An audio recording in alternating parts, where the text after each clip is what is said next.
We're here with UKIP leader Nigel Farage, moments after he's announced the UKIP Say No to EU tour. Nigel, welcome to Breitbart London's embassy. Thank you very much. Thanks for coming here.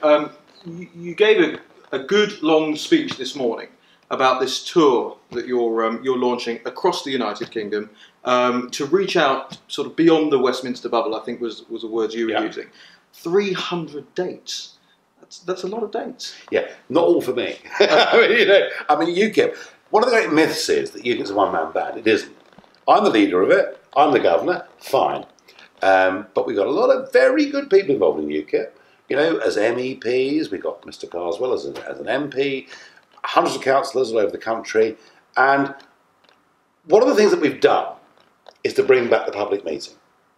You know, the old-fashioned public meeting, the hustings, turn up, listen, agree, disagree, behave within reason. I've done over 1,000 meetings for UKIP.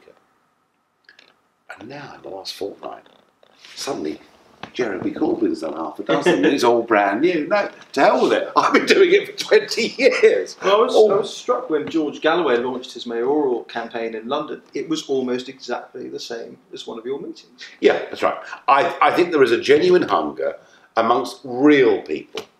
You know, I put a cordon on Santa's hair around Westminster. There are many real people here. Real people want to turn up to meetings, listen, question, meet, shake hands, agree, disagree. And I think I've become really a bit of a trendsetter in this, actually.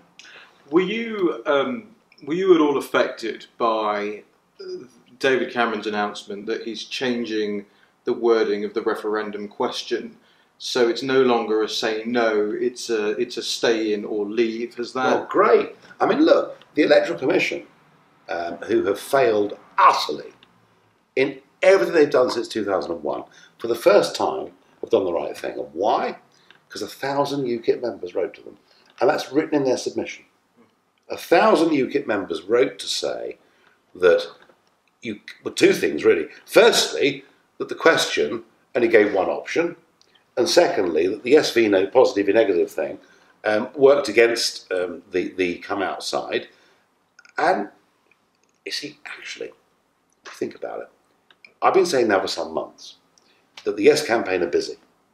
Every single day we get some ghastly person like Tony Blair or Lord Mandelson or you know, Richard Branson saying we must vote to stay in the European Union. It's really important. And and by the way, we should join the Euro too. And the No campaign were doing nothing because they're waiting. Because they're Tories. They're waiting to see the extent of the Prime Minister's renegotiation. So I've been pushing now for some time to say, look, there's no point waiting. He's not renegotiating anything fundamental at all. Let's get cracking. So no, I think we're in the right place. Your impact on the referendum campaign is one that has led to a lot of debate in Westminster.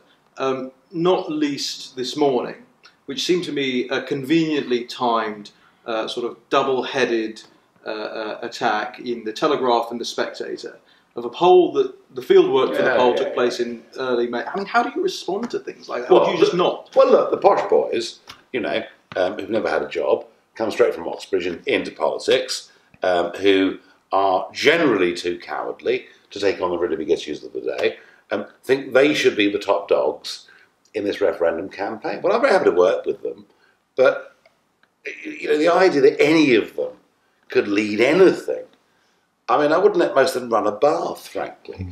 They're not people who are connected or grounded with the real world. So look, they have a go at me and they produce a poll. Their line, of course, is Farage is toxic, you know. Well, at least the public have heard of me. Who's ever heard of any of that? That sort of leads us on to the different campaigns as well. People have heard from a lot of different campaigns. I've just spoken to somebody from the campaign for Independent Britain. There's the For Britain campaign. There's the No, spelled K-N-O-W. You've spoken about the benefits of having a wide range of views and the fact that you will work with anyone. Are there any negatives to having such a diverse field of out campaigns? Absolutely not. Absolutely not. If there is a fisherman's campaign against the EU, that's great. It targets the fisherman. If there's a housewives campaign against the EU, that targets the housewife. If there's a UKIP campaign against the EU, well, that targets UKIP voters, non-voters, Labour voters, who will be appalled when Corbyn becomes the leader. Well, specifically, which Labour vote are you talking about there? Well, there are two Labour votes. As I see it, there is a left-wing, traditional socialist Labour vote, and make no mistake, I mean, Corbyn will not collapse the Labour vote overnight because he'll get the Green vote. I mean, come on. He rides a bicycle. He's got a beard. Well, you have too, but he rides a bicycle. He's got a beard, and he's a vegan teetotaler. So there's no point voting Green anymore because you've got your man. There are many on the hard left in this country haven't voted for years. They'll vote for him. But what I do see is an old Labour vote, traditional, family orientated. Immensely, and this may sound funny to metropolitan viewers, but immensely proud of the contributions their families have made in 2 world wars. Good, blooming decent people who voted Labour because they've always thought Labour was on their side, and they will look at Corbyn as a friend of Gerry Adams. Do you think that also extends to the Labour families, Labour voting families out there whose sons and daughters served in the Falklands, in the Iraq War? I mean, look, I went to a school in South London where on our war memorial there are the names of 852 old boys killed in 2 world wars, and we were dragged up with this. 6 Victoria Crosses, 1 George Cross. I was dragged up with this stuff. And I believe when I was a boy in my 70s that it was very, very important. By about 1990, that generation after me didn't think it was very important. And it was falling into sort of disrepair as an idea that one could believe in. I think the sad irony of Afghanistan and Iraq is that now the entire population connects with the concept of service people being killed, maimed, wounded. And I have to say, it is an irony for me. I was a strong opponent of the Iraq War. I saw it as Bush's vengeance without any proper reasoning or meaning. If one good thing has come out of it, it is that at least we now have more respect for our military, our traditions, and what our families have sacrificed than we've had for at least 30 years. In terms of public opinion, not necessarily from people out in Westminster. Oh, well, no. Westminster and public opinion have diverged for years. I think the growth of UKIP's proved that. I also think that the growth of Corbyn's proved that.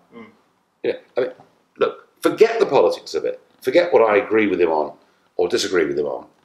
I agree with almost nothing. But what's he done in this campaign? He's engaged people who weren't members of the Labour Party.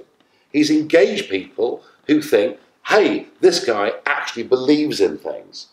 And one of the reasons I loathe EU membership is that it completely stultifies our view on policy, our view on ability of what we can do. One of the founder members of UKIP was a guy called Gerald Roberts. He's dead now. And Gerald was a Wickhamist, socialist, economist, very left-wing, lovely man, very left-wing. And he and I would argue in the pub after UKIP NECs in the early days of the 90s. And we'd argue about policy furiously. In the end, Gerald said, right, I've got a solution. It's twofold. Firstly, we should agree that UKIP believes we have the right to mismanage our own country, and that rather appealed to me. And secondly, there is no point in you and I having a row over a pint if the Westminster Parliament is impotent to deal with with the issues. And that's the point. And the reason that I've said today that I would welcome Jeremy Corbyn onto a platform with me is this isn't about left or right. It isn't about agreeing or disagreeing. It's about, do we have a sovereign country that has the ability to agree and a Supreme Court that is supreme? And that's why this referendum is the most important constitutional question I'm going to face in my lifetime. And that brings us on to one of the issues that we seem to have lost control over, and that's the big topic of the day: migration, refugees, asylum seekers. But I don't want to ask you the questions you've been asked all morning. I actually want to pick up on some of the very interesting things you raised in your speech earlier today. You said that in terms of motivating factors, was it 95% of people that are coming into or trying to get into Europe? Well, what I said was economic this. Migrants? Hang on. What I said was this: that the traditional definition of refugee, reaffirmed by the 1951 UN Convention on Refugee Status, was that a refugee is an individual who fears persecution because of their race, their class, their political views, and to update it, perhaps sexual orientation as well. Okay? So it is an individual believing that because of what he or she is, they will be persecuted for that view. And I think that what the European Union has done, and goodness me, I tried my best in April, 9 days before a general election, to go to Strasbourg to confront and deal with Mr. Juncker, the Commission President. They've now set the bounds for what qualifies for asylum refugee status so wide that it goes not just beyond personal persecution, it goes to living in war-torn areas. Indeed, as Juncker said, it includes extreme poverty. So what the European Union is saying is, of the world's population of 6 billion, 4 billion could qualify. It's absolutely crackers. We can't deal with a system like this.